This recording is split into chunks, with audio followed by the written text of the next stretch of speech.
Welcome to The Third Story. I'm Leo Sidran. Today's conversation is a bit unusual, and so my introduction will be a bit unusual as well.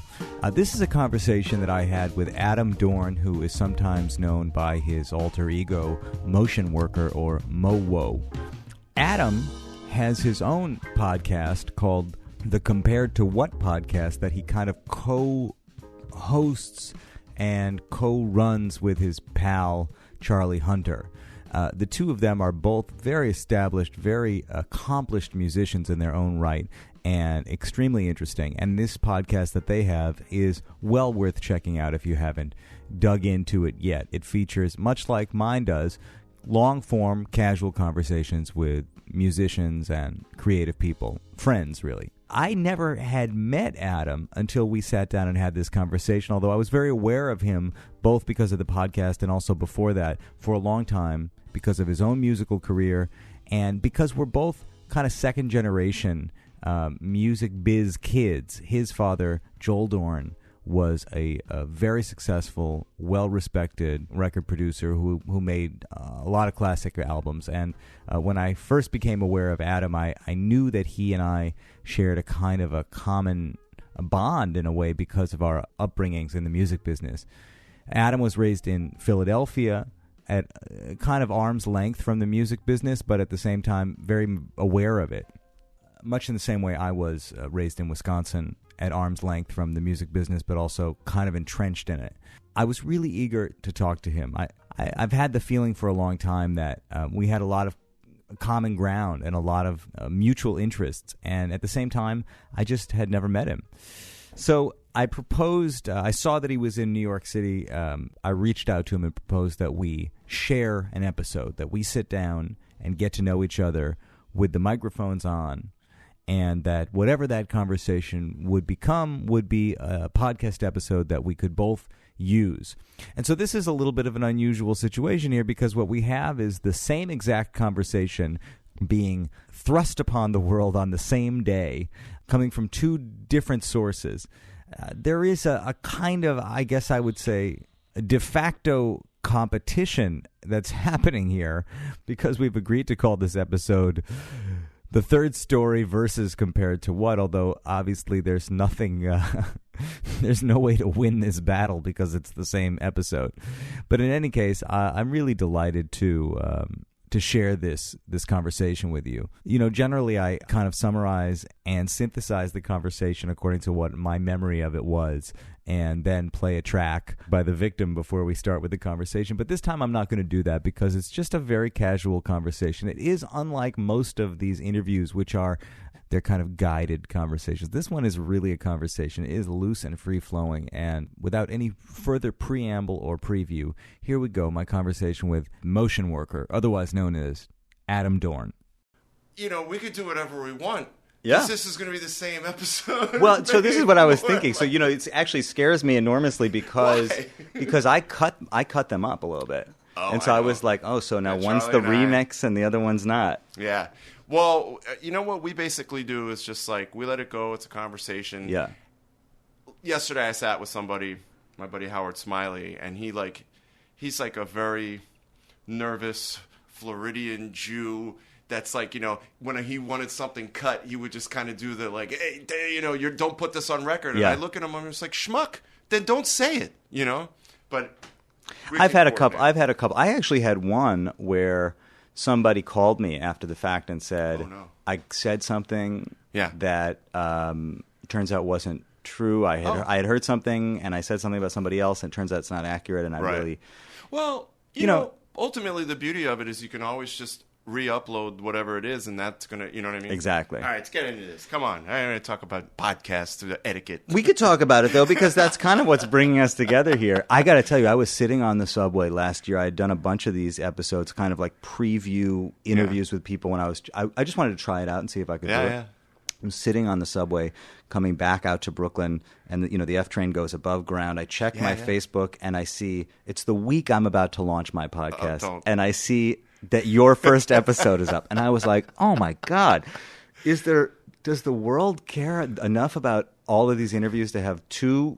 Yes. You know, and Hell yes. And the answer is definitely yes. Oh my God, yes. Well, and I also think that it's just like, one of the reasons why Charlie and I started doing this was actually, funny enough, we're both basically bass players, and we talked about this in the first episode that we did. We can't work together. We live on separate coasts. We have all these friends that we have these conversations with that we're just like, screw it. Like, let's just record them. Yeah. And I think the bottom line is, our thing is like, just we won't promote anything. Yeah. This is just friends getting together. And the whole deal is like, should just be like, like this morning I sat with a guy and, he expected, like he had his assistant with him, his producer, and, and I was just like, we're just going to talk, man. Yeah. And he was like, really? You're not going to ask me about these X, Y, Z? I'm like, we're just going to talk. We might end up like literally talking about like football. Yeah. So, and that's a cool thing too, because it sort of reveals, and maybe that, I don't know. I know you and I have so much in common that we got to talk about it at least a little bit. But one thing is, I was thinking about it while you were on your way over today. That I grew up not in New York and not in L.A. I grew up in Madison, Wisconsin. Yeah, and but still had a lot of musicians and interesting people coming in and out of my life because my dad, even though he was based there, he traveled and I just loved musicians. I just wanted to hang out. I think I probably got into music because I just wanted to be around more musicians. Yeah, it's very similar for me. I mean, I grew up in Philly. Yeah. My father was still producing a lot of records. So, basically the only time I saw my old man was on the weekends. And generally anybody he was producing would kind of come down from New York and hang out in our sort of suburban, existence. So, it's funny. I didn't even think that I wanted to be around musicians or that I was drawn to them. It's just kind of the only people I knew from my parents' circle of friends outside of maybe some local folk. I mean, like Astro Gilberto lived in our town. So even the local friends were Astro Gilberto. Yeah. I mean, that was really random that she lived there. But so you just thought everybody was in I that just world. was like, you're in music and that's... you're just around. Like, I remember my first sort of like, I guess like cognitive or just like actual, like I'm aware of what's going on memories were hanging out with Art Neville from the Neville Brothers and the Meters. And he was there on the weekends while my dad was making this Neville's record. And I was just like, you know what? This guy's really cool. Yeah. And like kind of, he would watch me play piano a little and like mess around. I wasn't a musician yet. I was like 9. Yeah. And I just remember him being like, you should learn an instrument. Like you have an innate like ability and sense of, time. And I was like, oh, okay, I guess I'll do that, So it was Art Neville that planted the seed, not your dad? No, my dad didn't. No, my dad was just, I think my dad's thing was just like, we're all going to find what we want to do. I mean, I have 4 brothers, 3 of us went into music. Yeah. But in very different ways. Yeah. One, my brother David works at Apple for iTunes, and he actually now runs music for iTunes, I say now I figuratively and literally know Big Brother. Yeah, right. Yeah, no kidding. Yeah, you're tapped into the source. And another brother became a recording engineer, and then the smart brother who works in furniture. Right, of course. Because that industry Jewish son didn't that he change. is. Yeah, yes. Right. So, I mean, we were surrounded by music, but I didn't really think of music as we were surrounded by music. I didn't think of anything else. I always say, and I don't know how you feel, and I don't know are you a sports guy at all? Not really at all. Okay, then I always bring this analogy up, but I feel like I grew up in the dugout, and it's just like I just knew baseball players. Yep. You know what I mean? And that's what I grew up around. And there was really, my dad didn't have any friends that were like lawyers and doctors, right? So I didn't have a thought to go into that kind of stuff. Right. But how about you, man? Like I know your old man would constantly be. The people must have been coming through and. Well, yeah, I think there were 2 things. One, people would come through town and look him up because he was one of the few people that they knew who was anywhere near that area. Absolutely. Madison. And then his friends, local friends also, like he became very close with Clyde Stubblefield early on. Clyde settled in Madison in the early 70s. Didn't you study with Clyde? I did. I studied. I mean, if you can call it studying. Wow. But that was my first drum lesson. Was when I was 5 or 6. This drum set showed up in our house, and Ben called his buddy Clyde to come over. and sit with me and play with me. And so and over the years, Clyde definitely sort of mentored me locally. I mean, there's some, he has a... Wow. Well, yeah, but I mean, for me, it was, I didn't even understand. Yeah. And he's such a character, and he's actually such a local character in Madison. Yeah. He had a weekly Monday night gig in Madison for years. It just ended a couple of years ago because of his health, unfortunately, has deteriorated. But through a lot of years, he had this Monday night gig. As a matter of fact, he had it for a long time in the same venue, and over the years, the venue changed ownership, and it was sort of like inheriting a tenant. You inherited Clyde's Monday. So it was a country and western bar at one point, but it was still Clyde on Monday nights. Yeah. You got You can't Clyde. change that. It's like an institution. And he would, when I was just old enough, like in early years of high school, I could go down on a Monday night and sit in. Yeah. But, on the one hand, he did me this enormous honor and favor of being one of the few drummers he ever let sit in on that gig. Yeah. And on the other hand, that meant he would split. Yeah. And he would be out behind the, he'd be out hanging and then come back 45. So it's like, it wasn't like a tune, a lot of times you get to go sit in on a set. Like I do a set and then he could like stroll, So on the one hand, there was like a hang and a scene and a community in Madison. But then on the other hand, I think, my dad spent like over 50% of his time, like your dad, away from home. Yeah. So, and I would think especially more from being there because he would be in L.A. or New York or Detroit, whatever it was, Chicago. I'm sure he's Well, it was generally a plane ride. It was generally not like a commuter vibe. It was like, I'm going to get on a plane. I'm going to go to New York now. I'm going to go to D.C. I'm going to go to L.A. But it did mean that when I traveled, I got to be sort of thrown into the thick of it with him, because if I wanted to go anywhere he was going to be, it was inevitably... So you were on the road. So I spent a lot of time on the road, exactly. Wow. And I felt like I had a kind of a dual identity. I felt like there was a part of me that was very much connected to the Midwest and this kind of, all-American life. And Madison's a little bit of an unusual place. It's a university and it's a progressive city, but still a pretty kind of normal, nice upbringing. And then the other side of it was these kind of freaks. But in a way, it sounds, freaks in the sense of the way musicians can be. Yeah, no. It's interesting. We never traveled because my father only produced records. Yeah. Your father, obviously does a bunch of other stuff. But interesting. So basically, I would either, if I came up to New York from Philly, it would be to go to Atlantic Studios or sometimes the Hit Factory, and we just would visit studios. So I grew up in studios. Yeah. And then every once in a while an act that he was working with would be somewhere and we might go. See them. But that was really infrequent. Like I remember the first concert I ever remember going to, funny enough, we were talking about Janis Siegel just before we started talking. I saw the Transfer play at the Valley Forge Music Fair. Do you know that venue? No. It's one of those weird, like in the round venues, so the stage would slowly rotate. So like everyone, I couldn't imagine doing a gig like that. Yeah. I would be like, not disoriented, but it's just weird. But well, at any given time, you have your back to some part of the you're audience. just like, here comes the broad with the blue hair again. You slowly go around. But I'll never forget. Actually, it's funny. We didn't see a lot of live music, but I did hear Alex Blake play, and that actually kind of cemented me wanting to like think about playing bass because I don't know if Alex. Sure, Blake, yeah, absolutely. He took a solo and he did a medley of Beatles tunes, and it was ridiculous. I mean, to this day, I'm surprised people don't talk about his level of playing more. Like, incredible. But yeah, we would just. I think you spent a lot more time seeing shows, and your father performed a ton. No, I mean, like, would you? That's true. Yeah, he definitely did. That's a good distinction. It's funny, I hadn't thought about that. But yeah, I suppose I probably did. But interestingly, I don't see myself as much as a performer as I do. I ended up more kind of twiddling knobs in the same way. But I think everyone in our generation ended up twiddling knobs more, and that's a real byproduct of a part of our thing. Just sort of not. I don't want to say collapsing. It's just the technology enabled everyone to just say, "Hey, you know what? Look, I'm staring at a studio right now." Exactly.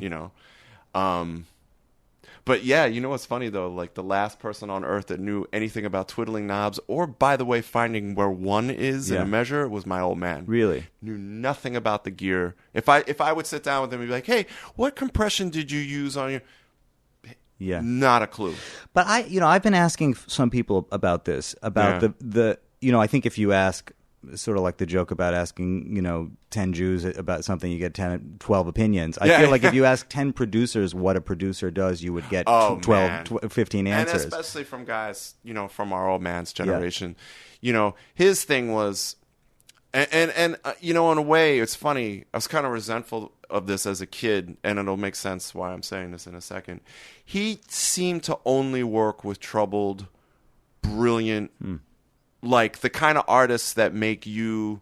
I think they kind of took years off his life, like and I'm very, very, very comfortable going on record as saying like Roberta Flack doing 7 records with her. That's a PTSD situation. I mean, this is an artist that would, ask for a plane to be waiting outside of Carnegie Hall, like not like serious dissonance, serious, and challenging and brilliant, and he had a tendency to work with these. I mean, and one could say a lot of these artists are kind of challenging, and they would, but I think some more than others. And he had like 8 in a row. Her being probably the two of them. They won a bunch of Grammys. They sold millions of records. But like Donny Hathaway, very challenging. So when you produce Donny Hathaway and Roberta Flack at the same time, I just think that he came from the production school of like, hey, you know what? Figuratively, like putting his arm around the artist and say, we're going to make it through this record. Yeah. Like, I know you have a lot going on. Like, he did a lot of the heavy lifting and a lot of the 2 a.m, 3 a.m, crazy phone calls kind of producing. Yeah. Whereas nowadays, I don't, you and I, we produce and it's just like, well, I programmed the drums, I did the synths, I played piano, and then I emailed something to someone. Yes. I'm trying to remember. I sat with someone on one of my podcasts with Stuart Levine. The producer Stuart Levine, and he just was like, that's not producing. And I'm like, come on, man, it's producing. Well, maybe the distinction is it's not producing an artist so much as it is producing a track. And I think we're very focused on art. We haven't really talked about it, but I think our skill sets to a certain degree are compatible in that they're much more oriented towards getting the track done and doing interesting work within that context as opposed to, who's going to answer the phone at 2 a.m. when the person is going. That's a different kind of production. Yeah. But also the interesting thing is I think production and A&R were very connected. Very much so. And when you talk about what you and your brothers did, it's sort of like each of you almost took, I mean, I'm sure there's an enormous amount of overlap, but took like a slice of the pie and kind of went with it. One is the actual record making. The other is the sort of like the real business side of it. Sure, very much so, and the other is like maybe more of the kind of A&R side or something along those lines. Or like, literally the mixing and recording, the technical aspects of it. Yeah, it's weird. The thing, production has changed vastly. I mean, it's like, I think, it's funny, they used to call it supervision. Yeah. They literally would be someone making sure that, like, stuff didn't get broken. They wore lab coats, like, you don't touch the knobs. There's only 4 of them, and you need to be a member of the union. Have you ever worked at Capitol Studios in L.A.? No, I've only been as a witness. I've never worked there. It's a union house. Did you know that? You can't actually touch things in there. I never knew that. Huh. I was like... because they do all these award shows. And it's just always been a union place. So that cracks me up. Yeah. Well, it's like those photos when you even see it at Abbey Road, the Beatles or whatever, and it's like, what? Yeah, you didn't. These guys recording it, that's what they look like? Exactly. So, I mean, things have changed. I mean, for the purposes of our experience, being raised by producers and songwriters, obviously, and performers, like my dad's thing of production was so much vastly different than what exists now. I mean, in a way, it's kind of I love what I do, but I do miss the teamwork and the camaraderie of having like 8 people be part of a process that's now just like sometimes just me, Well, when I first became aware of the Mocean Worker project, I think the first time I was aware of it was not the records, but the band that you put together. Oh, really? You saw wow. I don't think I saw it, but I read about it. I heard about it. Or somebody told me about it. And then I went back and checked out the tracks and then heard them licensed all over the, stuff. But it seems like you kind of made an effort at some point to like put something collaborative in front of people. I had to. And it was interesting because the way I started out making these records, it's funny. It was really on the heels of, like, I was really a studio musician, and I was producing records, and I started sort of writing this music, and I realized it was really based on DJ culture, and I knew nothing about it. And I had some friends in that world that were like, hey, you should put this stuff out. And I'm like, well, what do I do? Like, I wouldn't. They're like, you need to DJ. And I'm like, no. You got to be kidding me. Like, DJ. Like, I'm going to play records, So what happened? You started putting these tracks together, mixing up different genre-bending stuff, or what were you doing? Well, honestly, I started out making, like, really aggressive drum and bass music. I got really into this stuff coming out of the UK, and I was just, like, so sick of making glossy pop records that I was, like, started making I was, like, just honestly to learn how to use the gear. I was like, I have a bunch of synths, I have some samplers, and, like, this stuff pushes you to learn how to sort of break the stuff, like, and really learn how to program. And so then I realized, like, I'm like, well, I can't do it live, and I have to DJ. And I did it for a while, and it's a square peg and round hole. Like, literally, I did a DJ. I'll never forget this. I did a DJ gig once on St. Mark's at this place called Coney Island High. I don't know if you ever remember this club. And it was like jungle night and jungle this, and, guys with, like, stupid clothes, and they dance, and they're so into it. And, you're not meant for a world when I'm sitting there and I'm, like, DJing and reading a book about Cannonball Adderley. Like, I'm really not feeling this. And the tone arm comes off of the turntable because it's like a piece of crap turntable that's, like, been abused. And everyone starts booing. And the only thing I could think to say was, go home and read a book. I'm like, you have to be kidding me. Like, this guy's, like...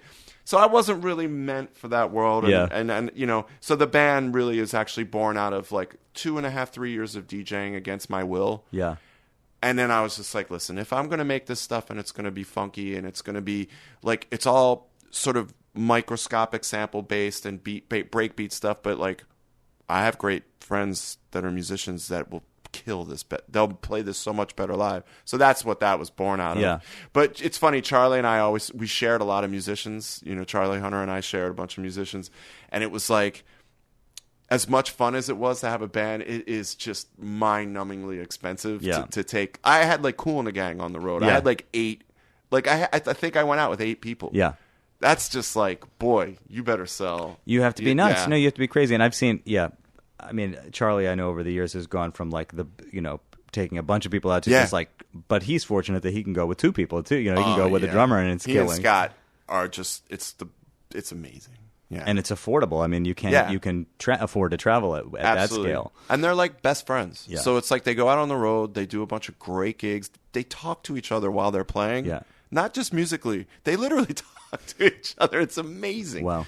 But yeah, it's hard. It's hard to take a band out. But honestly, for the way I'm making records now, I kind of have to. Yeah. Like, if I'm going to tour, it's why would you not want to have, like, a great hang?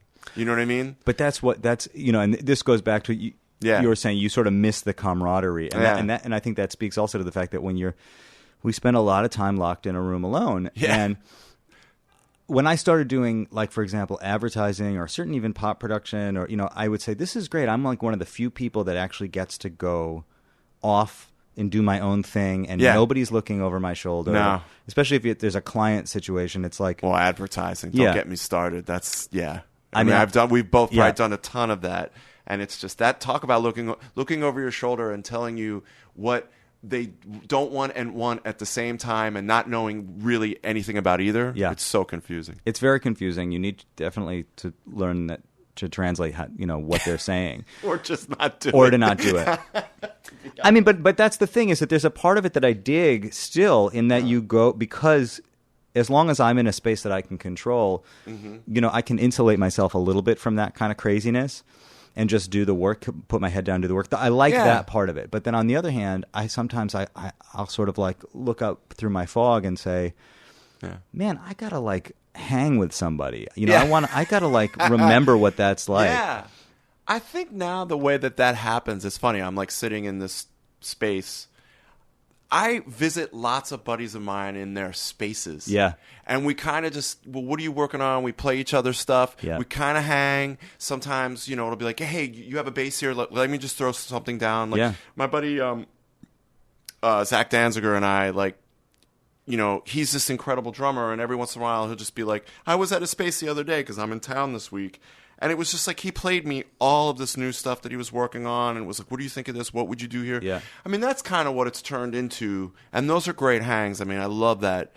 But the other thing is I don't know about you, like I geek out so hard on software that like I'll get together with certain friends and it'll be like, "Do you have this plugin? Do you do this thing with it? What library do you have?" You know, like, and it's interesting. I mean, it's like everything breeds its own new experience. Like the camaraderie comes in different ways now. And the communities are different. No, it's true. In fact, we have never met face to face that No. I can remember until today, although I know, for example, that you're like a deep propeller heads guy. Oh, boy, yeah. And I mean, not that we need to go that deep on this, but just that I know certain things about how you like to work technically just because you occasionally will post a video or say something on Facebook about what you're into. And I think that is the kind of the necessity of being in these isolated islands is that you kind of got to share it somehow with people publicly. And Absolutely. And then, you know, the cool thing about like social media, I guess like Facebook or whatever, when I do that, every once in a while there are like, you know, speaking to like propeller heads and Reason software, like someone will see it and I'll get like these uber dorky emails like, "Hey man, I noticed that you were bussing this," you know, and it's just like, oh, thank you. Like, cause I'm not really that technical. So it'll crack me up. There is a community and there is camaraderie, but like, you know what, there doesn't exist anymore. Like, Sam Jones and Lewis Hayes and Joe's, you know, like, just like, they're just going in and playing. But so that's the thing that interests me, and I think you started to allude to a little bit, is like, you know, our generation was the kind of the first generation where, despite the fact that you got to go hang out in the real studios and the real places, basically we are the generation that had access to technology, and maybe the people that sort affordable technology, and maybe the first people that were drawn to it were maybe other musicians that we saw or whatever. But at this point, now we're at a point where everybody's got GarageBand, everybody's got sort of understands the building blocks of how to record. And but you know what they don't understand? The stuff we came from. Dig it. Yeah. But on the other hand, you and I were both drawn in a way to electronic music, which is, you know, it's a funny. All right, I'm going to ask you why you were drawn, because I'll tell you why I was drawn. But I want to know why you were drawn. I don't have a reason. When I heard you say earlier, you got into making a certain style of music because the technology asked you to make it. In terms of like, I got into making drum and bass because I was trying to figure out how to use these tools. And these tools seem to lend themselves to that kind of music. That, I mean, I understood that. And sometimes I say, like, I have to stop myself. It's like, you know, they say, what, you know, why does a dog lick itself because it can? Why do I put this plug-in on it? Because I have it, you know? So I don't know why I was drawn to it. That's a funny, you know, I'll tell you, you're going to school me now and I'm going to wish I said what you said. I'm not. And I think I've said this in other, you know, I've said this before, but it's two layers. One, absolute love and curiosity about the tools. Second thing might surprise you. I was playing on a lot of records and I was a studio musician, and I saw, like, and actually, and I wonder, this is a question for you. Did your father, my father and I would talk all the time, and he would say, "Hey, I noticed something. I want to," he would always say, "I want to pull your coat to something." He would say, this is changing. 5-6 years from now, that record that you played on today, like, you're not going to have that date. Like, those records, he's like, he was, for someone that didn't understand the technology, like, I mean, I bought him a laptop, and, like, he literally was like, "How do you turn it on?" Like, that kind of, you know, and I was like, "Will you push this button?" He's like, "Hold on, I got to smoke a joint." Like, you know, he literally was, like, very not in tune with technology, but he did see where the music business was going, more so than I did, and he was just like, "Listen, you're not going to be playing on records soon. And that's not because you're not a good bass player, but you need to learn how to use this stuff." So I kind of took that really seriously, because I saw, and I don't know, like, did your old man ever have gaps in years of work, like, where, like, dry periods, or peaks and valleys? Because my old man really did. I think his career is an unusual, and I've been thinking about it a lot now because I have a kid and I see how he was able to structure a lot of freedom in his life by staying in the Midwest. I mean, in a weird way. Yeah, first of all, affordability. Maybe. Yeah. And second of all, he really had to create opportunity. I mean, he wasn't on anybody's call list. You know what I mean? Like most of the records he built produced, his thing. Yeah, He he would have to like go and get either get the record made, and then he started licensing all of his records in 1980. Yeah. So he sort of started working in the model that we all kind of work in today back then. And I think in part as a function of where he was living and the scene that he was on. Very so the dry cool. spells were, not as they were definitely there, but they weren't as clear cut as they would be for somebody who's That's really hip, man. I didn't even think about that. That's totally amazing. I mean, he did. Wow, that's really great. Because see, my old man was basically subject to whatever trends were going on because he couldn't play anything. Yeah. He didn't write anything. He knew how to make records and pick the songs. Yeah. But if disco came along, and it did, Yeah. what do I do? Not everybody's clamoring for this right now. Yeah. So, changing things up. I'll tell you what my dad has said to me many times is to understand, which is essentially what you're talking about. Understand when it's a good period for you, because he said, I've seen so many cats who just as sidemen were getting called and playing on every date and thinking that money was going to last forever and that was going to happen. And then, like you say, fashions change. Yeah. And so, for example, like Ben worked a lot with. I love that you call him Ben. Yeah, I call him I Ben. would never call Yeah. my old You man wouldn't Joel. do it? This is Pop. Yeah. Yeah, Dad. But that's great. Yeah. I don't know why, man. I know, call Dad. him Ben. I That's call him cool. Ben. But he, for example, he worked a lot over the years with Phil Upchurch, the guitar player and bass player. Yeah. And Phil was like on every session in Chicago for a long time, and then it just sort of like would go through periods where people weren't looking for that sound, and and again in the 80s, my dad spent a lot of time in Minneapolis with around this sort of a crew of people that were not all necessarily working with Prince, although a lot of them had come out of that same world. Everybody in Minneapolis. I in was going to say it's kind of hard not to. Yeah. And that was a scene that was like very fertile for a long time, and then slowed. And who was he working with there? Just out of curiosity, what? He's worked for years with the Peterson brothers, Billy Peterson, Ricky Peterson, Paul Peterson. Yeah, those are great friends. They're amazing. Yeah. I know Ricky, and I don't think he remembers me, but he from his from me working with Marcus. Yeah, Ricky played with Sanborn and still does. Yes, and I just remember spending like a whole record's worth of time around Ricky, and he's just incredibly talented. That whole family. That family is incredible. Was it St. Paul? St. Paul. Is that now? That's Paul, the younger brother. So those sick bass player. Those three were. I mean, it's weird because so many people don't know who they are. Oh, but if you know, you know. That was in high school, probably the most influential music for me. Wow. Because, I mean, you wouldn't hear it necessarily where I'm coming from, but that was where my dad was spending a lot of time in high school. And Ricky and Ben had shared an office at Paisley Park. And that was Ricky's production room for a long time. That's ridiculous. Never knew that, man. That is so cool. It was amazing for me because they're good people, man. They're great, totally good people. And there's that kind of Midwestern kind of charm and niceness, and also has Ricky been on the show?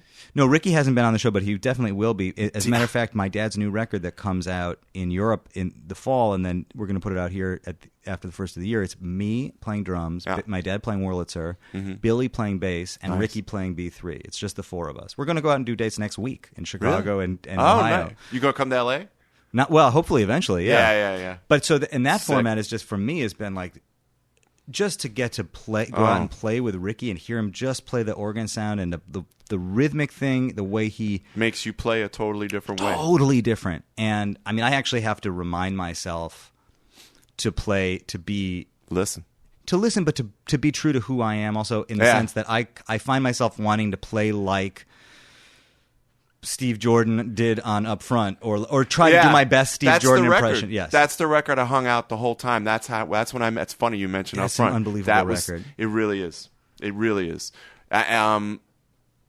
It's hard to not want to sound a certain way when you're playing with guys that speak that language and are informed by or played it, played it. Yeah, it's like, there's that hey, sound. you know what? You're not Charlie Drayton. You're not Steve Jordan. You play you. That you can sound like that, but it's just like, and listen, Charlie's an old friend. Like, they are the shit. Yeah. But I hear what you're saying, though. It's hard not to be like, just like lay in. But then you're an impression of somebody. I mean, that was to me the sort of like lesson when I finally got to play. And Billy, the bass player, the older brother, plays a lot with my dad, and I've known for years, and is one of my big musical mentors and friends. But Ricky, I spent more time listening to him and trying to cop him and his production sound as much as his, very, very, very distinct style, like playing and produce. Like he's just one of those guys. He's a bad boy. He's a bad boy, and so for me playing with him live, it was like it was just the like graduate school experience of going, okay, man, you're you now. You're not trying to be on those records. You're going to make your own new record now. It's funny. I'm just thinking of this now. There are certain musicians you play with where you just as a like, especially when there's a generational thing too, because there's definitely a generational thing between us and Ricky. Like he's the kind of guy I would imagine. Like I would just because he's got such a happy vibe. Sitting there, like I would just be like, "Yo, I want to please you, man. Yes. I want you to look over, smiling and having a good time." Yeah, other guys maybe not so much. Like, but I want to bring this back around to what I started saying about electronic music because yes, please. Unfortunately, opposite of that, I started noticing that musicians, something happened with a certain kind of jazz musician, especially for me coming through the Berklee School of Music filter. I kind of had enough of musicians at a certain point. And I know that that's not going to sound like cool, but I found that there was a certain part of my playing that was getting annoying. I was running into certain walls where I was sounding too much like Marcus Miller, sounding too much like Jocko and Victor Bailey. Like I didn't have a voice on bass. And I'll never forget, there's a bass player named Jeff Andrews. Do you know who Jeff is? Jeff played with Mike Stern for years in the 80s, and he was tight with Jocko. And, I mean, he's such a monster bass player, and I got to be a little friendly with him. I don't think he ever really heard me play. I think I took like one lesson with him when I was like 18. And I'll never forget him saying to me, I was kind of talking like I am right now, saying, man, guys are just getting annoying, and all these guys that practice too much, and every gig is a rehearsal. Like, I've had enough. And he was just like, do you play anything else? And I was like, well, I've been messing around with synths and and like samples, and he's like, well, maybe that can be your voice. And I was like, you know what? Thank you, because I and here's the other thing, that bullshit guilt that you put yourself through for not practicing 55 hours a day. I was kind of saying to him, hey, man, I'm really bummed. I only practiced for 2 hours yesterday. He's like, listen, you're going to burn your mind up. Every single thing you do, every time you touch a keyboard or every time you fuck with a sample or whatever. I'm sorry, do you curse on your show? You curse all you want. Okay, good. It's a regular joint. Fuck. He was like, you're discovering your voice with everything. Yeah. And you know what? I mean, I've said it to him before, but like, thank you, Jeff. Like that literally gave me a kind of courage to be like, I don't really give a shit what that guitar player thinks, or I don't care what this, and I've, it's funny. I've had certain musician friends of mine from that era go like, wow, man, you're like, you did like a 179. Yeah. You didn't really, you just stopped. Yeah. Like I just stopped. Yeah. And I'm kind of happy about it. Yeah. Like I love being a bass player, but not that much. But does it feel good when you get to go out and dig in? Love it. I love to play. I especially love being on my own gig because no one gives me notes. Yeah. Right. Which I have notes from other gigs, pop gigs I've been on. They're the funniest stories. Like, I just got sick of playing for people. I wanted to just do my own thing. So what were you doing? You were in New York for a long time. Yeah, I came back to New York in 92 from Berklee. And from 92 until about 98, I played on a lot of records. And I toured, and And you came when you came here, you were here to be a bass player. Yeah, I'll never forget. Like, so Marcus Miller works with this woman named BB Green. And I had known BB since I was like 16. And I remember coming back, and it was like one of those like sort of like, I got off the bus in Hollywood and I got the job, like I literally came back and I was like, BB, like I'm looking for work as a bass player. I just did like 2.5 years at Berklee. Like I'm ready.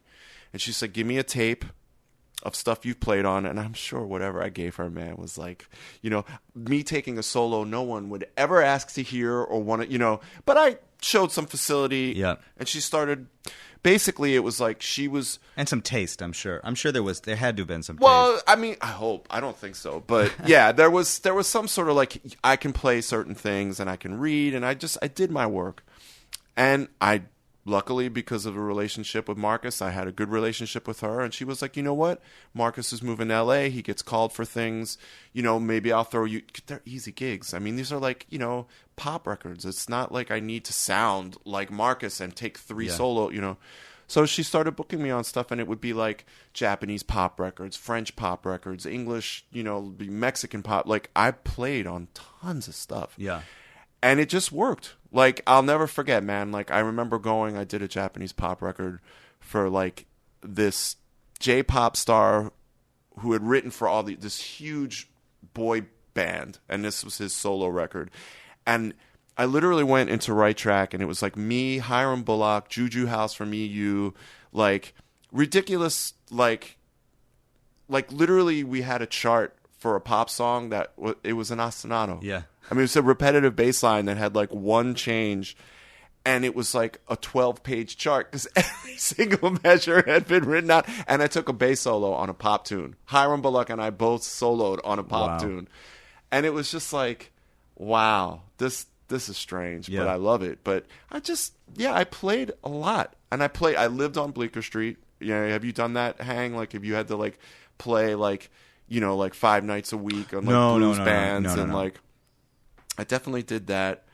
I just think I got sick of it. Yeah. I mean, it was like 7 years of just like, I guess when your dream is to get I want to play bass for Maxwell. Yeah. You know what I mean? I want to get that gig that I have for a decade.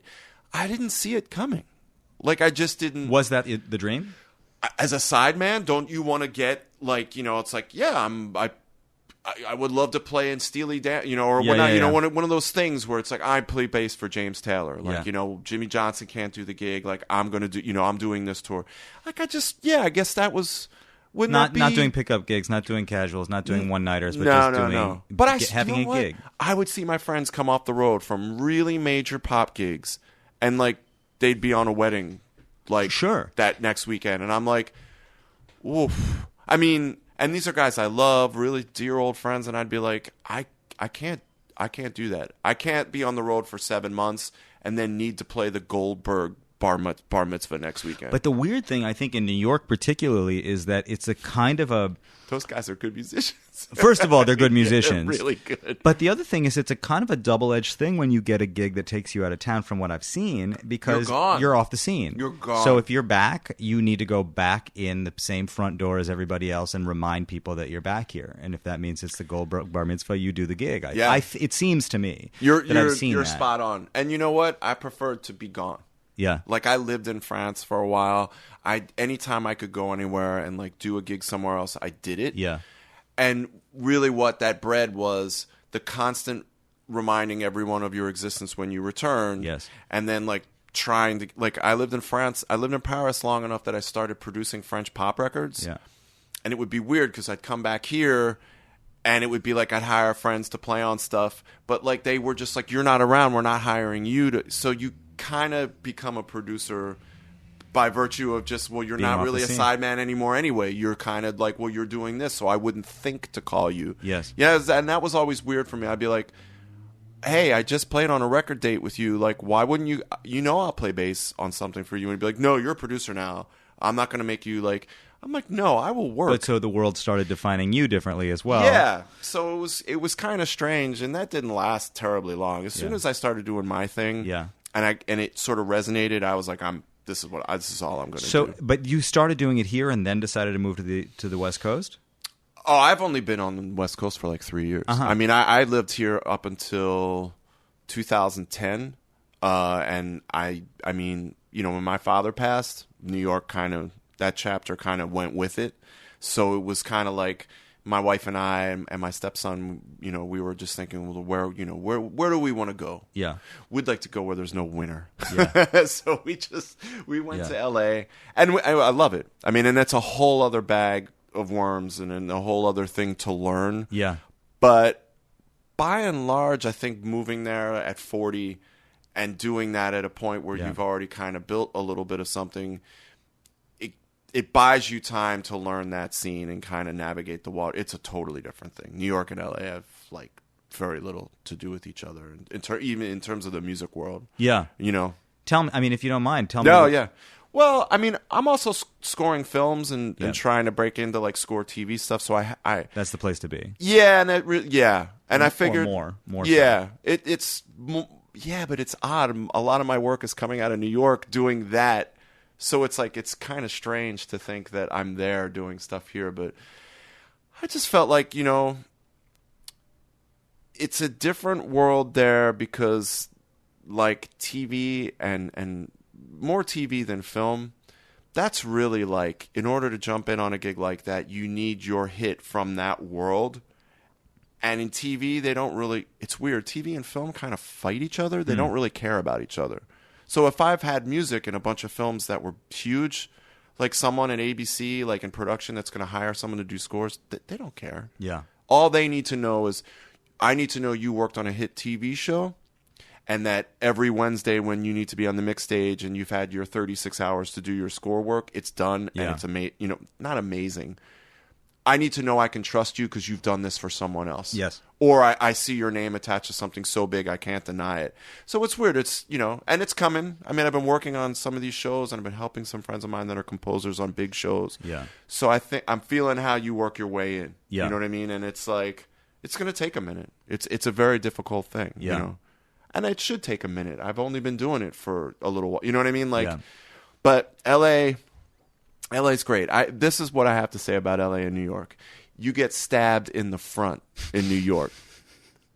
And that's it on LA and New York. LA, everything's like shiny and so great to meet with you. Oh my God, you have the job and you don't. Yeah. And that's fine. I get it. You learn a language, Yeah, right. I have the job when the check shows. Yeah. That's Man, what I have to it's funny. My dad always referred to what he called the Hollywood slow no, which is yeah. yes. Yes, that's totally it. Yeah. Oh, God. That's great. The slow no. It's like something Mose Allison would say. It's like a total, like... Straight out of Mose, for sure. So, you talked about Marcus, and it reminds me that maybe you've talked about it more in other places, but... So what happened? You reached out to, as a young player, you reached out to him? Yeah. I wrote him a letter, care of Luther Vandross's management company, because I'm like, well, if I want to find this bass player, and I heard him play with Sanborn. I heard that Run for Cover solo that everybody knows off of Straight to the Heart, that live record. And I was like, that's it. This is what I want to do. I want to be this guy. I want to be this guy. Like, this is how you play bass. And I wrote him a letter, and I didn't hear from him for... like a year, because why would someone write him a letter to the management company for an artist? Like, these people don't talk to Marcus. They talk to Luther. So somehow he got the letter because someone was like, hey, this was written to you here, and they were in the studio doing something. And I guess he had it, and then I got this random phone call one day, and I thought it was my buddy Wolf, this drummer Steve Wolf. And I basically, like, I don't think I hung up on him, but I started quizzing him. And I was just like, hey, like, if this is you, what key is this song in? What, who's your co-writer on the, like, I kind of had some, and he answered everything correctly. So I was like, oh my God, this is really Marcus Miller. And it's funny, like, he's become this icon in bass, but at that time, he was like a big producer, and like musicians respected him. But like anybody I talked to and was like, hey, do you know who this guy is? Like, a lot of musicians didn't know. Like, so people were like, wow, you really love this guy. Are you sure, like, this is who you want to... I'm like, nope, this is who I want to learn from. And, so it took a while, but we finally met up. And he was super cool. He just was like, hey, come to the studio anytime I'm there and just be quiet. Just sit in a corner, keep your mouth shut. And is that what you were asking for? You were just... Yeah. You said, can I watch you? I never wanted to take bass lessons. I never wanted to... I was never concerned. I knew that... I kind of knew that... Actually, after hanging with him a couple times, I kind of knew he would never give me a bass lesson anyway. He's all observational. He's not a guy that says, oh, no, hey, you do it like this, and then, you hold your hands this. He's not that guy. So I just learned from watching. And honestly, I learned more from watching his team and the process of doing about 6 records than I learned from any one thing he did. You know what I mean? So you watched him produce and play, and the way he... I went through an entire Miles Davis record, 2 David Sanborn records, a Roberta Flack record, and one Luther record. I think I said that, but yeah. And then like a Joe Sample record, like records that you'd make in like 4 or 5 days. Yeah. You know, a Joe Sample record that was really cool. And so that's interesting because you know, your dad was a record producer, worked with a lot of those same people. Wasn't working then. We remember talking about those sort of dry periods. Yeah. He was starting the next phase of his career, which was reissue production and box sets and, you know, archival recordings. Yeah. Because he saw that, hey, it's over, you know, like not over in the sense that I'll never produce records again, but over in the sense that, like, you know, I'm not Tommy LaPuma. I'm not Phil Ramone. Like there's just I'm not going to work at a label and have a job in the corporate side of things and produce. There wasn't room for him. Yeah. And he wasn't that guy, you know? Yeah. I loved that he was totally tight with Tommy, and we would hang out with Arif Martin, and these were real family friends. Yeah. And, you know, the closest guy to him that was like him was Stuart Levine, who was like my dad West. Yeah. And Levine was just like, I'm not, you know, work at a label. Are you kidding me? He's like, they'll throw me out of this place in 5 hours. Yeah. I can't do that tap dance. I think you have to be a certain kind of... Part of it is political. Part of it is social. Part of it is, you know... Yeah. There's a lot... Part of it is holding a job. Yeah, right. These and being guys able to never show wanted up to at a just job. have Yeah, a that's job. true. I don't want That's a true. job. That's true. This isn't a job. Yeah. That's true. So, yeah, you know, he wasn't working. And when he would, you know, it would be like, you know, 3 days here, 4 days there in the studio. He never made records that took months to make. Right. These guys a Luther record took like 8 months to make. You know, these were like, they were like making films. Like this took a while. So I kind of was like, hey, I want to learn the craft of this. And I couldn't think of a better person in terms of nuts and bolts. On a music level, it was super high, but it was crafted and they were pop songs that were hits. Yeah. And then the technology side of things, he had this guy, Jason Miles, his keyboard programmer, working with him. He had every synthesizer on the planet, and it became my gig to set them all up and know how to route all the MIDI cables and, you know, what order they needed to be powered up. So I learned a lot of, like, I learned how to use an MPC 60. I learned the differences between Roland synths and emulator samplers, you know, that played back sounds and Yamaha, like, sonically. So I learned all this stuff years before I could afford the stuff. any of it. Like, I think it's important for any kid listening. That's true. To understand that like an emulator 3 was like a $12,000 like sampler and synth. Like, it was completely unattainable. Yeah. Honestly, I will always ask Jay, I'm like, how did you get this? And you're like, loans. Yeah. Guys took loans and they paid, like, it was like a mortgage. Yeah. You know, to get this gear. Or at a certain point, you start getting it for free because you're an ambassador for the company because people know you're working on all these big things. Yep. But it seemed like the perfect place to sit and learn the art of record making in that specific period. Yeah. I didn't have another plan. I mean, I left high school to do this. I didn't go to 11th and 12th grade. The second he said, you know, come around and hang, my dad was like, why don't you get your GED? Why don't you do this? This is your job. Your job is to learn this. And it makes most normal humans cringe. You're smiling because you're like, holy shit, that's like being on the Yankees, you know? It's pretty hardcore. I mean, it's funny. I don't know that my dad would have said that to me. I know he wouldn't. And I also don't know that I would have had honestly the balls to do it. But I also, you know, I think about how I think brilliant it is considering you saw what you want. You know, if you as an 11th grader could identify this cat, I want to learn what this guy has. No, I did. As opposed to, I think, what a lot of, you know, young musicians or future producers or artists or whatever might have, which is a kind of, I want to get in this business somehow, or I want to be successful, as opposed to, I want to work with that guy. Yeah. And I can. I have an opportunity. That's a different thing. That's like actually more of an old style apprenticeship. It's what it was. It's like the Burgermeisters, you know. It's like the guild mentality. Yes. And the funniest thing is like, you know, I think, you know, I don't think Marcus looked at it that way. I did. Yeah.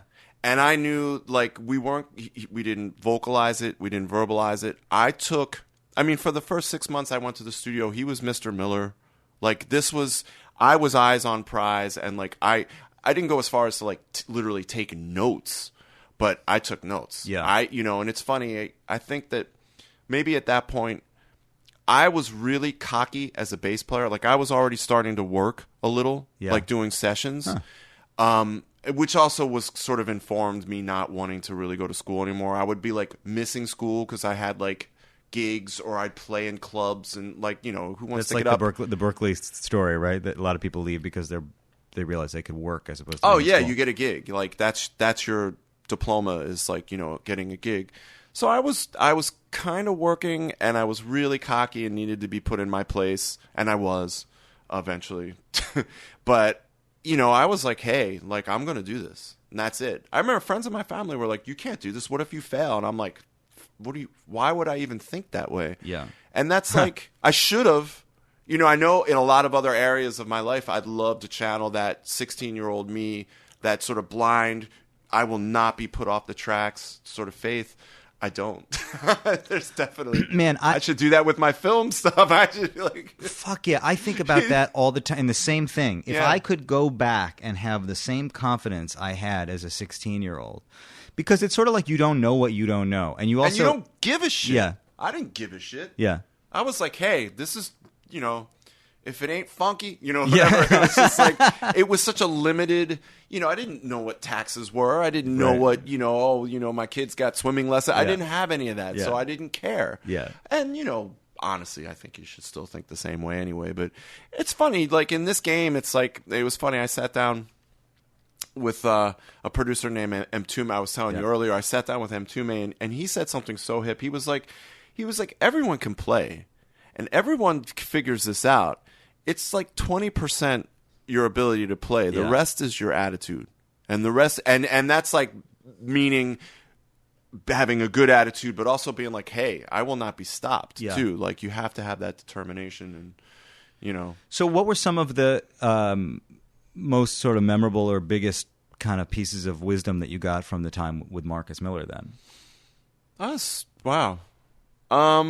Is there anything that you think like every time you walk in the room you remember? Or are there more subtle things? Far more subtle, because he's not really. It's funny, like, you know, like I'll see him and we'll hang and it's pleasant, but he's not like a hangout guy. He's not like your best friend. Right.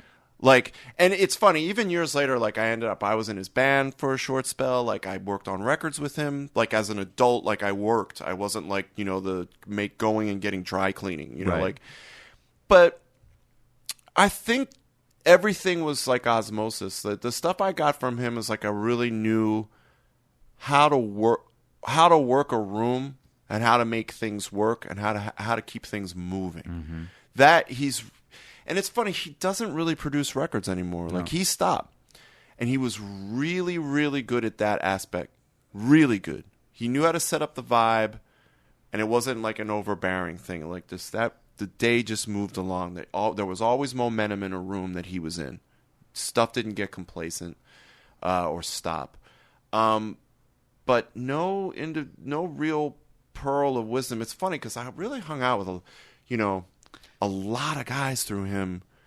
I think I got more pearls of wisdom. Like I spent a lot of time around Lenny White, and Lenny, probably totally unbeknownst to him, like I learned a lot from Lenny. Also by osmosis, but he would also just be like, he just had an amazing ability of just cutting stuff down to its core and calling bullshit on things, and just he's a very distinct personality. Yeah. You know, he's amazing. He's such a great drummer. But yeah, it's funny you say that. I'm hard pressed to think of. You know what, man? I think by saying what you did say, which is that he moved it forward, it's like, it's not a technical thing. You know, I think people sometimes expect that production has that there's a technical right answer to something. You know, and there are a million ways to take care of a problem. Yeah. or to get a record made, or to run a session. Or to not have a problem. Or to not have a problem. A million ways to not have a problem. Yeah. But so much of it is just moving it forward, and you can't. I mean, I love that line that everybody out here figures out how to play. That's what Miles said to him too, man. He literally said, he's like, everybody can play. It's your attitude that determines like whether or not you're going to be in the room with me. Yeah, which is great. But, you know what I think is interesting is I read that your dad got connected to Atlantic by writing a letter. Yeah, same story. I mean, I followed the history that he followed. He wrote a letter to he didn't write to Ahmet Ertegun. He was drawn to the jazz and R&B side of things, so he knew to write to Neswi, which was Ahmet's brother, who was never spoken about. But he was the heart and soul of Atlantic. I mean, he's the one that signed Coltrane. He's the one that, I know in Ray, they always, Ahmet, allegedly signed, Ray Charles. But Neswi, very strong in there. Mingus, the MJQ, just Atlantic. The heart and soul of Atlantic, especially the jazz stuff, was all Neswi Ertegun. So my father started writing him letters because he heard Ray Charles, and he said, listen, this is amazing. And then my father would start, at like 14, after he got like he got a reply one time, a thank you for your correspondence, we will take, he started writing ideas for singles songs that Ray Charles should sing. It was pretty, He took that as okay, I'm in. Yeah. So he wrote a letter, and he just stayed in touch. But here's the thing: he became a disc jockey in Philly. He started breaking records for Atlantic, not purposely just Atlantic. He loved their records, and when they saw that this 18, 19-year-old disc jockey, through Temple University was, this persistent guy, was starting to break their records, like make them sell appreciably more in a big market. Philly was a huge market especially for jazz and R&B. The correspondence quickly changed. And he started building really good relationships with all the artists that came through town, because he would MC their shows, and they would come on his show, on air. And they finally gave him a shot. Produced a Sonny Stitt record that Sonny had already recorded 2 weeks earlier. Huh. Oh, dig Meaning, like, he just went in the studio and recorded the same, just cashed the check. It's called Deuces Wild. I think it was in 64, 65. And then they said, all right, come on in. And Neswi's like, I like you. Let's start feeding you more stuff. Who do you think we should sign? Like, it built. Yeah. But, it's a trip. I mean, we both wrote letters. But I had a roadmap for my thing. He didn't. Were you thinking about that? Were you looking at that model when you started reaching out to people in high school? No. I actually... as a degenerate sports fan, had written letters to athletes I loved. And I figured, I'd never gotten a response. Yeah. But I figured, you want to reach somebody, write them a letter. I mean, it was a heartfelt letter. I don't have it. Unlike my father, who literally kept his correspondence that he got back. Like, he has letters from Neswi. It's kind of spectacular. Yeah. But on Atlantic stationery. Yeah, with a letterhead, so it's like from the 50. Like, it's so cool. But no, I just was like... I don't know about you. Like, every once in a while, I'll get correspondence. Like, I'll get emails from someone, like, that's heard my records in somewhere, like in France or Germany. I pay attention. Sure. I mean, if someone is going to take the time to tell you that they care about, up to a certain point, by the way, like, I pay attention until it gets, it can get weird. But, I mean. I think it says a lot about a person to some degree. To take the initiative to do it, and there are not that many people that do it. I agree with you. If somebody takes the time, especially back then, I guess now it's sort of relatively easy to go to a website or a Facebook or a tweet at somebody. But to really sit down and write a letter, who I wrote to? Comedians. Yeah. I wrote to comedians. Who'd you write to? Billy Crystal. Perfect. I mean, you kind of had a childhood similar to his. I guess in a sort of way I did, yeah. Although, when you're a kid, you don't know Billie that. Holiday was in his right, house. exactly. Yeah, it's a little different, but yeah. Yeah, I guess in a sense, but I didn't know anything about that. I mean, I didn't know about his family. I just dug him, and I wrote him a letter when I was a kid, and he wrote back to me, and like really, that. Yeah. That's amazing. Yeah, I mean, he just wrote me a little, here thanks you for go, your kid. yeah, Who loves your baby? Exactly. That's Telly Savalas. With a signed photo, which I have framed at my parents' house Nice. still. But I think, sure, if you're a kid, especially if you're a kid, and you reach out, I mean, it must be very meaningful. When a 15-year-old writes you a letter and articulates a specific thing, like I put myself in Marcus's head. Yeah. I did say in the letter, because he never really worked with my old man, but I said, listen, this is who my old man is, and I tell you this basically for reference. I'm not messing, I'm not messing around, but that doesn't make it so like, oh, well, you should answer me because my dad produced Roberta, like big, big deal. But I have to say like that had to have helped, because the subsequent subject matter that I touched on, I'm sure, was just like, I listened to this record you did, I learned these things, like I knew about his career, and I spoke to things in his career that I wanted to emulate, and that has to mean something coming from a 15-year-old, to be that. But yeah, just wrote him a letter, and I still tell anytime like on the like software end, if I do stuff for Propeller Heads and I go do their like little conferences and kids are there, like I talk to kids, like. This is a generational thing, and you come through different filters, and like anyone who like sloughs off a kid or just says like, oh, I don't have time or whatever is a douche. Like kids, if we want music to continue to hopefully get back on track and start getting good again, like you got to get these people that are reaching out to you like excited about pursuing it, and like like understanding that there's great stuff in it, It's interesting that you say, getting back on track, because one of the things I was thinking about earlier when you were talking about reaching out to Marcus Miller is like, well, okay, so who would the 15-year-old, Adam Dorn reach out to today? Yeah. Well, I certainly don't think it would be. I don't think it would be Marcus. Right. I don't think I would be like. I don't think that would be on my radar. Well, it would be a different thing if you reached out to Marcus. I hate to say it, I'd probably reach out to someone at Goldman Sachs. Oh, and I'd be like, "How do I make all that money?" No, you know what? I'd like to think that maybe still being in the same, I'm assuming that I still have the same father, and I'm assuming that I still like if my father was me, like, I would just be like. It's weird. I'd probably go back further. I'd probably reach out to like James Gatson. Yeah, right. I would be like, how far can I get away from Kesha? Yeah. Like, what's the polar opposite of Kesha? James Gatson. Yeah. What is? Yeah. What's the opposite of Katy Perry? I actually like Katy Perry. I shouldn't rag on her, and they both have the same producer, which is funny. But yeah, I don't know. Music would be tough. Who would you reach out to? Man, I don't know. But it's funny.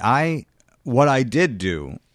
When I started reaching out to people was I got pretty obscure, and I also reached out to people who were a little bit disconnected from my dad's world, but yet were in a sort of a parallel universe in their own way. I got really into Latin music and Latin alternative music. Right.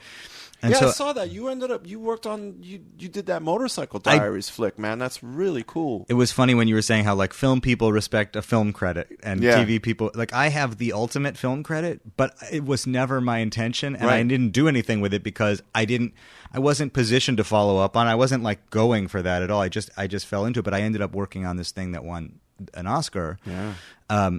But only because I loved this guy Jorge Drexler who wrote the song. Yeah. And when I was in college, I spent a little time living in Spain. I spent a year living in Spain, where I just swallowed up. Where'd you go to school? I went to college at the University of Wisconsin in Madison, which is my hometown. I stayed there. I mean, I stayed. Really? I didn't It's supposed to be a great school. Oh, it's like a totally great. It's a Big where Ten. The Onion is from. It can't be bad. It's where the Onion comes from. A lot of really hip stuff comes from Madison, continues to come from Madison. And yeah, man, I stayed in my home city basically until I moved to New York in my late 20s. So I did everything kind of trying to follow in my dad's footsteps and having seen that, he did this from here. Yeah. So I could, but why not? I think maybe it would have been possible, but I think it's a different time. And I also think he was, the more I look at it, it was just a very unusual thing that he managed to pull off. Sometimes I say to him, like, I can't believe anybody, knowing how competitive L.A. and New York are, I can't believe anybody would be sitting in an office somewhere in New York or L.A. and go, the only guy that can Yeah, do we need this. Ben. We need Ben. We need to fly him in from Madison. Where's like, Ben? You know, like to have been able to, you know, to convince people that was true and to have it be a reality. That's impressive. Yeah. But anyway, when I went to Spain, I just absorbed. I was living in Seville in south of Spain, and I just sucked it up. I mean, I almost like in a Zelig way, like I just wanted to just be Spanish. I wanted you to look at a picture of me standing with 20 Spaniards and not be able to tell that one of them was from somewhere else. Yeah. That's great. I wanted to talk like I was from the south of Spain. I wanted to play music like I was from the south of Spain. Like I went deep into it. And when I came back to finish college and then the years after school, like I focused on going back to Spain, booking tours for myself in Spain. Right. You had a real connection. I wanted to be a cat on that scene. I went and started recording with those guys, with the people that I had heard on the Spanish records, and I think in a way it was like a way for me to, in some ways, do what you did. You know, to go and branch out and learn something from some people that I really loved. Yeah. And also it was like definitely a move away from the commercial reality of making music. It was because there was no real, I don't know what I thought was ever going to happen by me becoming like a cat on the Spanish scene exactly. But it was just interesting to me, and it was available to me, and everybody that I reached out to in Spain, I mean, I think they were, looking back on it, I think they were probably pretty floored that here comes this 21-year-old calling Tino Di Giraldo the cajon player and asking him, begging him to play on my record. Yeah, you know, I think he was like, what? Okay, yeah, cool. No, you know, I mean, it's where your heart was drawn, and you know, I'm sure they felt that, and it's like, you know, that's super hip. How long were you there? I mean, I lived there for a year, and then I was going back 2 months a year. Oh, wow. I was trying to spend as much time as I could there. That's great. And trying to be in that scene. But that's a long way of answering who would I reach out to, because I think I probably would be looking for something weird and a place that I could have a space in. Like the great thing about that scene was there was room for me there. Yeah. Whereas I don't know, if you were going to reach out to like a really successful pop producer or songwriter, there's not a lot of room. There's no room. There's no room. I don't even know. Honestly, I don't know how. I really don't even know how these guys become producers now. Yeah. I mean, I really don't know. I know, but I don't know, because it's just a question of like who's mining for this, who's A&Ring this, who's finding. You know, it used to be, you know, it would be like, oh, you know, especially in electronic world, it'd be like, oh, these are the two biggest, you know, down-tempo producers from Stockholm. You know what I mean? I always used to crack up and be like, you know what? I really want to release a record and absolutely pretend that I'm from Iceland, and like no one knows what I look like. I mean, the ship's out on this kind of idea, but it's just like I've always just wanted to completely dupe like KCRW and KEXP, like all these like you know, sort of like early adopter stations, and then show up and be like, "How are you?" Yeah. You know what I mean? Be like, "It's remember just me?" Yeah, exactly. It's just me. Everything, I'm hip again. You know, and then just be like, "Oh man," but like, yeah, but I don't know. I don't even. Do you even pay attention to pop music at this point? I mean, yes and no. It's one of those weird things that, like, I have my closest friends who are music lovers are probably not musicians. You know, the music. You know, there's a difference between being sort of like that obsessive music fan who's just like stays hip and tuned into everything that comes out, and then like the musicians who, you know, you don't have time. I don't have time. Yeah, I know. And it's confusing, and I do follow it a little bit, but I don't know, not enough that I would say like this producer or this, you know, or this musician. You know, no. There's no. Maybe Questlove. I could see somebody reaching out to Questlove and saying like, I want to shadow you. I want to be your person. Yeah. Yeah, maybe so. It's weird for me to think of that. I went to high school with him briefly. Right. I wouldn't reach out to him, but but I mean, if you were that would make sense if you're young and you want to get around, like they're actually playing instruments. And they're producing records. Producing records. They're on TV. It's like an all-encompassing, like, you know, multimedia sort of thing. Yeah, that would make sense. And, you know, and he's an encyclopedia, you know, of definitely certain styles of music. But, Yeah, it's interesting in terms of producers. No, none. I mean, because the thing is, at that point, you're thinking of yourself like, oh, I make, trap or dubstep. And, it's just like, that stuff, it's over in 8 months anyway. Yeah. I remember my old man used to talk about when he was having his run in Atlantic, he was really tight with Lamont Dozier from Holland Dozier Holland from the Motown production team. And they would talk. I think Stuart Levine was like, they actually hung out and they worked together. But my dad became like phone buddies, because they were in Detroit or L.A. and my old man was in New York. And all they would talk about was how, because you were talking about this before, sidemen that were on gigs and they just, why would it end? And then it ends. They would just talk and he would say like, yeah, why would this ever end? Why would Atlantic ever stop making the records that they're making? Yeah. Because they did. Because that's how, because it goes from Laverne Baker to Laura Branigan kind of really quickly. Fast. Well, and then the sort of in the final analysis, when you look at where we are today, you said earlier, well, when music maybe turns around again or whatever. I mean, on the one hand, there's a lot of music being made, a lot of great music being made. Shit, yeah. But if you look at not just the music, but the business and the delivery system of music, the whole thing sort of happened really fast. I mean, 60 years, 100 years at most between when people first started recording music and to where we are today. The whole business of recording, production, the whole thing, it happened super fast. Yeah. So, when you're talking about somebody who's busy for 5 years or 10 years and thinking it's never going to stop, like it's a blip. It's really a blip. I'm sure somewhere there's like a guy, that's like 96 that's still lamenting the downfall of like, sheet music. Of course. Like, oh, those, what do you, it is, it's a blip. It's kind of a blip. I was thinking like, this thought that,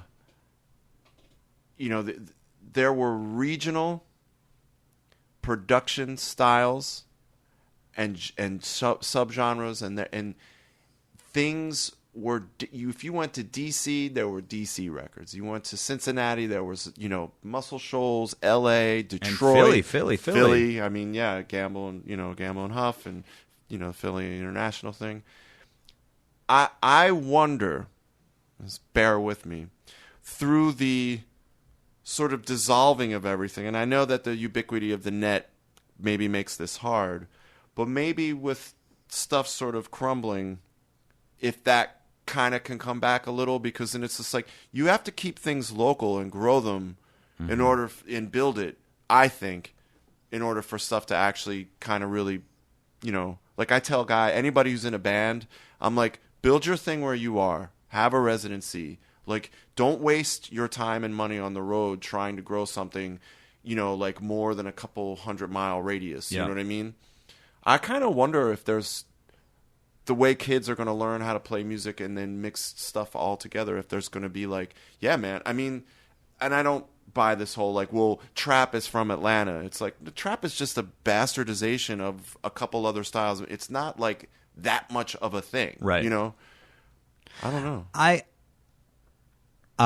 agree with you. I have actually wondered about that a lot. As a matter of fact, when I still lived in Madison, I wanted to do, I mean, this is not pop music. This is just one little corner of straight ahead jazz. But the Milwaukee scene, for example, all the straight ahead jazz players that came out of Milwaukee. Name some. I'm actually don't know. There's a piano player who was there for a long time named Dave Hazeltine, who's now here. Okay. But he was the teacher there. Okay. And a lot of people kind of learned out of, were influenced by him. And he's a great piano player. And then subsequently, like Dan Nimmer, who plays piano in the Lincoln Center Jazz Orchestra with Winton. He's a monster. Yeah. And he came out of Milwaukee. But those are just some of the people that came and landed in New York. I mean, there are still people that are in Milwaukee or went to Chicago, but those cats all played in the same idiom. Like they would play the same arrangements of standards. You know what I mean? The half a dozen bass players and half a dozen drummers, and they would all kind of play in a very blue note like way. And I thought, well, that's what Milwaukee sounds like. Yeah, that's what they're into. They built this. and they're influencing each other. And even in my own like limited life in, as a drummer in Wisconsin, I was as influenced by the local guys, certainly by Clyde, although he wasn't local, but he was to me because I was seeing him play locally. It's Clyde. And the other guys around too that I would go see, there's a drummer at Lawrence in Appleton named Dane Richardson, who was very influential to me. He's a teacher, he's a great drummer, but I just got to see him a lot. And so whoever you see and whoever you hear, that's what influences you and affects you. So in that sense, I think in order to make any sense of the onslaught of music, maybe the local thing does have more value and more power. You got to learn how to play, and you got to play with people. And then maybe, because of whatever, the people that you're around, something can build out of that. Yeah. It should. Yeah. I think that, Charlie and I talk about this all the time, this sort of like, listen, I went to one of these schools. Yeah. But like, these schools are businesses. And they have sort of masters to serve. You know what I mean? Like, Berkeley now, to me... And this, and I don't really care. Like I kind of call it for what it is to them. I have friends that work there, and I'm like, right now we're living in an era of shows that are contests for people to learn how to be singers. When I was at that school, it was very much a bebop idiom and very much a jazz school, and now it's like a learn how to make a beat and become a pop star school, and that runs its course. I love knowing that while we're in something, that everything runs its course. Some point in time in the next 6 months or 3 years, there's going to be a bunch of filthy kids with guitars, and you know what I mean? Like, it could be something, and it's going to be like, well, Berkeley's fucked. You know what I mean? Like, they're going to have to course correct because no one's going to give a shit about making a house anthem that's all sidechained and auto-tuned. It's always amazing me to think of like what is going to be the thing that tips, that creates the sea change. Right. And they're always little ones. What is the next one? But these schools crack me up because as much as I love Blue Note, you don't need to go to a school to become that. As a matter of fact, it's probably best that you just go and play. Yeah.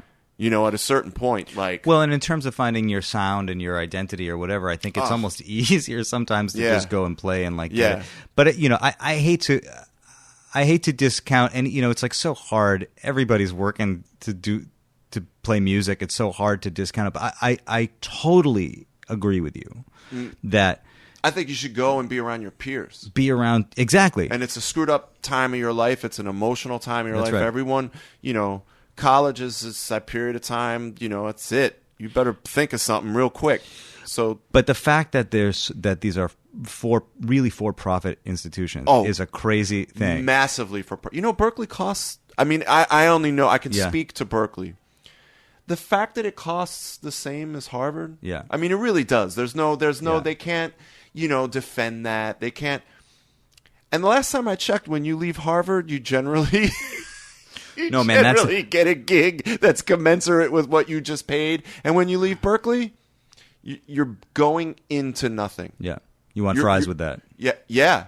I always called, I always referred to your diploma as a receipt. Mm-hmm. Thanks. Here's your receipt. Yeah.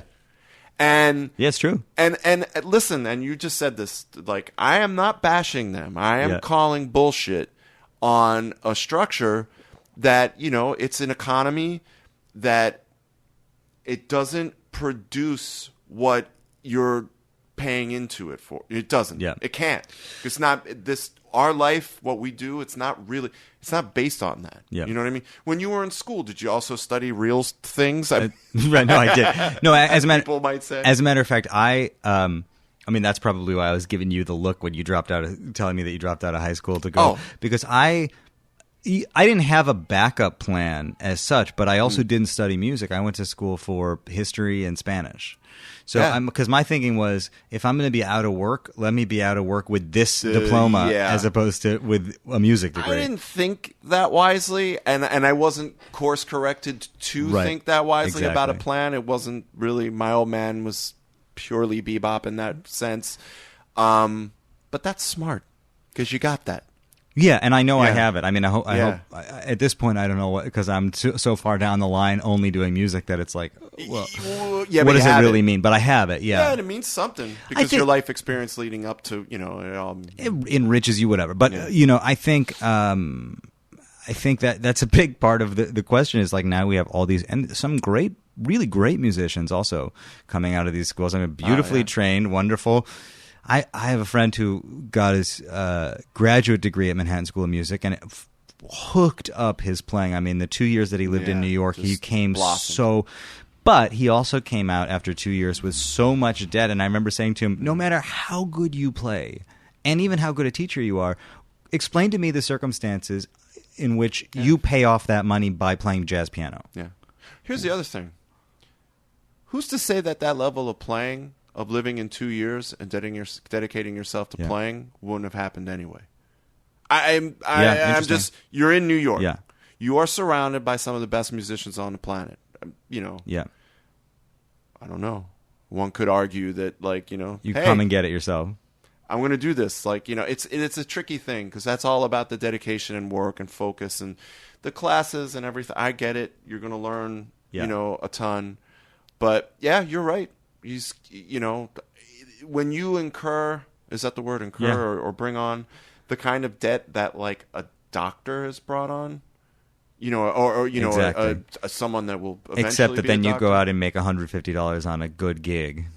Wow, to they pay pay it off. 150 Exactly. now? Holy shit, I thought they paid like 75.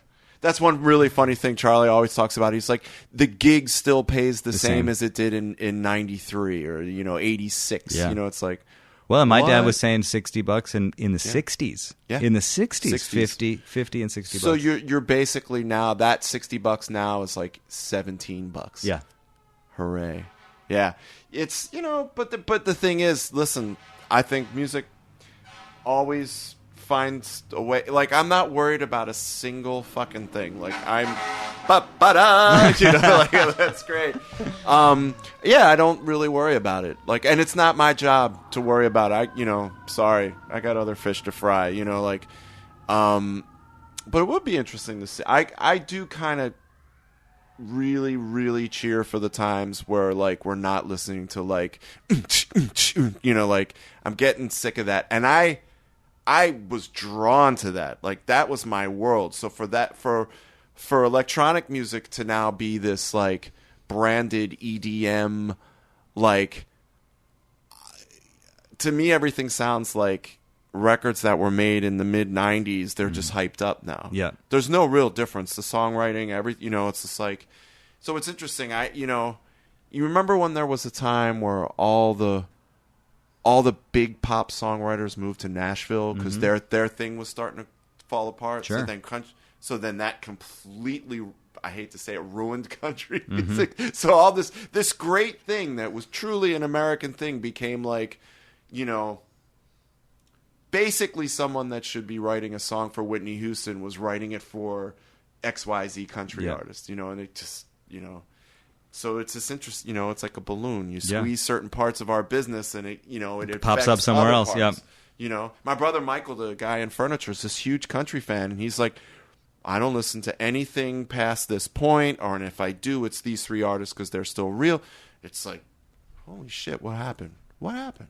But I think that happens in the sort of jazz world too. People don't want to hear anything after 1972 or whatever. Yeah, I hear it. I totally agree. So where are we, man? Here we are. We What are we as doing? Lord Buckley once said, here we jolly well are, That's right. aren't we? Yes. Yeah, man. So the coolest thing about this is that I was thinking of this as we were doing this. In a perfect scenario, will be the third story versus We're going to compared have to what absolutely. podcast. They should actually be, if we could be, the same file. If we could Let's do it. that. I don't know that there's... I didn't say anything that I asked to be struck from the record. No, I didn't either. Fuck Berkeley. No. I'm joking. Let's coordinate it, man. We got it. So we're going to have to coordinate. So, all right. This is what I'm going to say. Okay. And now we're, so what do you want to wrap up? Because then I'm going to say, like, what we should do. And I don't think they need to hear this shit. But.